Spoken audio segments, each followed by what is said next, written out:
দেখো, তোমাদের সাথে একটা জিনিস শেয়ার করছি।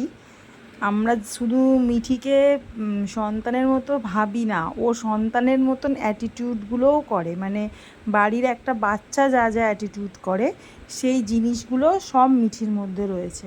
তোমরা এখন মিঠিকে দেখতে পাচ্ছ কি না জানি না, এখন কিন্তু দুপুর 2:30 বাজে। এই দেখো, আমি ঘড়িতে দেখাই 2:30 বাজে। তো ওর তো খাওয়া দাওয়া হয়ে গেছে, মহারানীকে খাইয়ে দিতে হয়। খাওয়ার পরে ওর বায়না হচ্ছে এসিটা চালাও। তা আমি রীতিমতো এসিটা চালিয়ে দিয়েছি। আর ও যেহেতু বাচ্চা বাচ্চা, ওর বুদ্ধি, ওভাবে এসির নিচে ঘুমালেই ঠান্ডাটা লাগবে, সারা ঘরটা যে ঠান্ডা হবে সেটা ও বোঝে না। যতই হোক অবলা তো। ও এখন কিন্তু ঘুম দিয়েছে, মানে ভাতটা খাওয়ার পরে ঘুম দিয়েছে। আমি লাইটটা ধরাবো না, লাইটটা ধরালে ও ঘুমটা ভেঙে যাবে। আমার দেখো বিছানা গোছাচ্ছি আমি, আর এই দেখো ও ঘুমাচ্ছে। আমি সামনে গিয়ে কথা বলবো না।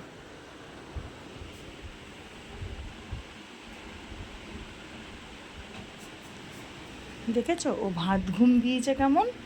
মানে দুপুরবেলা খেয়ে দিয়ে ওর ঘুম চাই। যা বাচ্চাদের যেগুলো যেগুলো করে সেগুলো সবই আমার মিঠিরানি করে। আর ওর বললাম না, অবলা বোঝে না, ওভাবে এসির নিচে শুলেই ওর ঠান্ডাটা লাগবে ভালো। বেঘরে ঘুমাচ্ছে। এখন আমি লাইটটা কিছুতেই জ্বালাতে পারলাম না, অন্ধকারে ভিডিওটা করলাম।